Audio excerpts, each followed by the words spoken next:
USDA's Prospective Plantings corn and soybean acreage estimates surprised the markets. Early soybean planting can offer a yield advantage, and lamb demand is on the rebound following last year's pandemic crash. I'm Janelle Brose, and this is Farm News 5.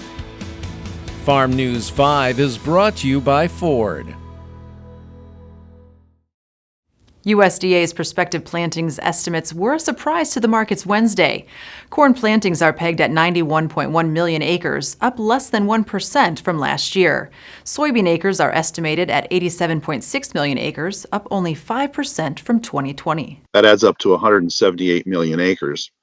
Back in February, when they did their Outlook conference in Washington, D.C., the total acres they had in their report was about 182 million combined corn and bean acres, and the trade had expected that to be closer to 183 in this report. So coming in at 187, that left a pretty big hole for the market to digest, and they did that by having a limit up move in corn and beans in Wednesday afternoon trade. The wheat may have gotten ignored a bit, but it was fairly newsworthy in as much as, U.S. carryouts are still over 30% stocks to use ratio, so we have plenty of wheat around.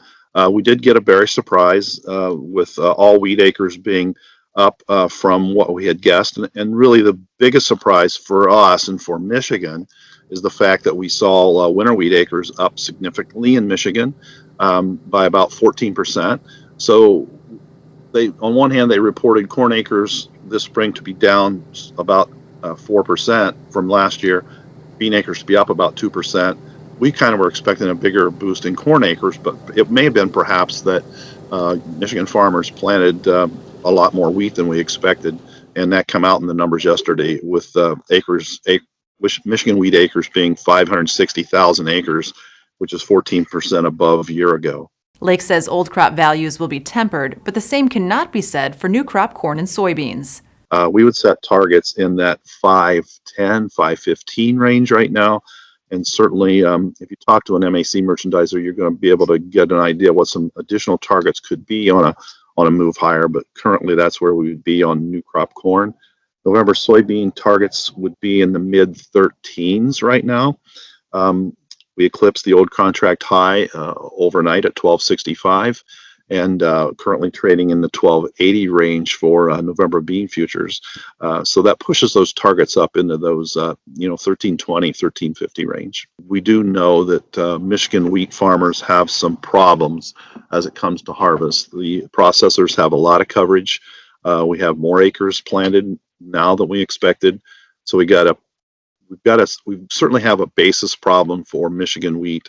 We would probably encourage producers, if they have unpriced wheat, maybe to take a look at locking in some basis for summer delivery here. Coming up, make sure soil and weather conditions are optimal when planting soybeans in April. There's torque.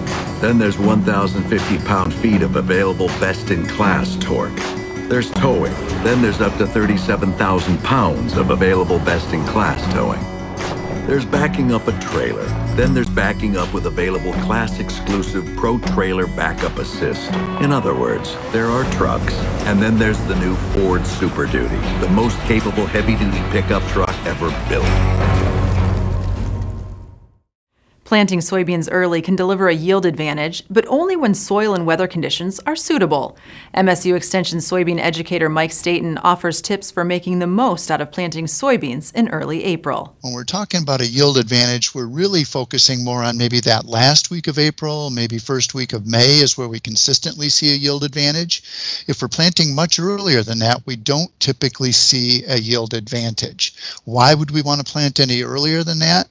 Well, if we get some excellent conditions out there, field conditions, and we can get the seed in the ground, we can spread out our planting window. If we're talking about planting in the month of April, I think our coarser textured soils maybe lend themselves to this ultra early planting. We can plant a little bit deeper perhaps, and we don't have the crusting issues that we might have in some of our low organic matter, finer textured soils. So those would be the soil factors I would consider. When we look at variety, that's a huge decision, and seed quality is a huge decision. We want to plant our highest quality seed early, and our poorest quality seed later. That's just a really good rule of thumb. And then we want to plant full season varieties early if we can. We get better yield potential and better risk management by planting full season varieties early. For planting early, use a good complete seed treatment, or base seed treatment, I guess is a better term, a base seed treatment. It would have multiple fungicides and an insecticide.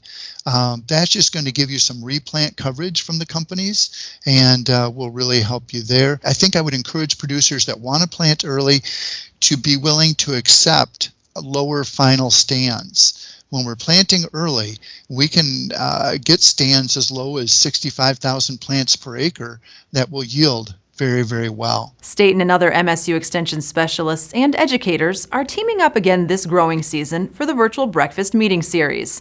Presentations will take place every Thursday morning from April to September, covering timely crop, pest, and disease management updates, as well as a weather summary and forecast. Visit the MSU Extension Field Crops website or call the Lapeer County MSU Extension office to register. Up next, chocolate bunny demand isn't the only thing on the rise this spring. At Farm Bureau Insurance, the experience you get with our local trusted advisors is different. From financial security to a helping hand, Farm Bureau understands the experience matters. Find an agent who can protect what matters to you. 1 year after the COVID-19 pandemic and lockdowns across the country upended the lamb industry, sales of lamb are up 100% at grocery stores across the country. Dale Thorne, a former member of the American Lamb Board, owns and operates Thorne Farms in Hanover, where he raises lamb and farms organic crops. He says the uptick in lamb purchases coincides with Easter and Passover, but has also been driven by a generation better known for ending fads and traditions than keeping them going. We are quite aware of the fact that the millennial age group and younger are a little different consumer than, let's say, the 40 and up crowd is. We are seeing more people want to eat lamb and want to explore it. People have gotten kind of bored at home over the last year and they want to start trying different things. And I think a lot of as people learn more about where their food is coming from and what they're putting in their bodies, a lot of people are recognizing the benefits that lamb has nutritionally, and it's super easy to digest as well compared to some other proteins. Another consumer driving the demand for lamb, first-generation Americans from the Middle East. We're in a unique position here in Michigan.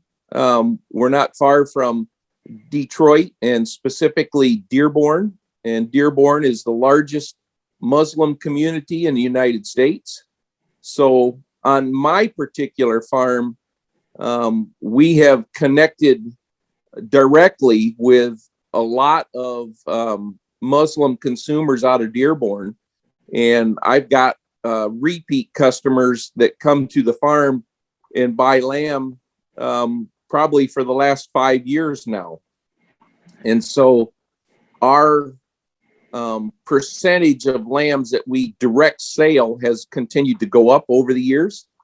And they come right to the farm and process those lambs right at my farm and just take home the meat. Lamb sales had been rising steadily for several years before the pandemic. And thanks to adventurous home chefs and the return of traditional holiday meals, sales are looking like they'll pick up where they left off pre-COVID. I think that the demand for lamb will continue, especially we see that the millennial age group is kind of the driving force behind lamb consumption in the U.S. And so as that age group has a little bit more income to spend as they're aging, being able to spend that more on food and foods like lamb, hopefully we'll continue to see that increase in demand. For more news and videos, visit MichiganFarmNews.com or the Michigan Farm Bureau channel on YouTube. With Farm News 5, I'm Janelle Brose. Have a great week of farming.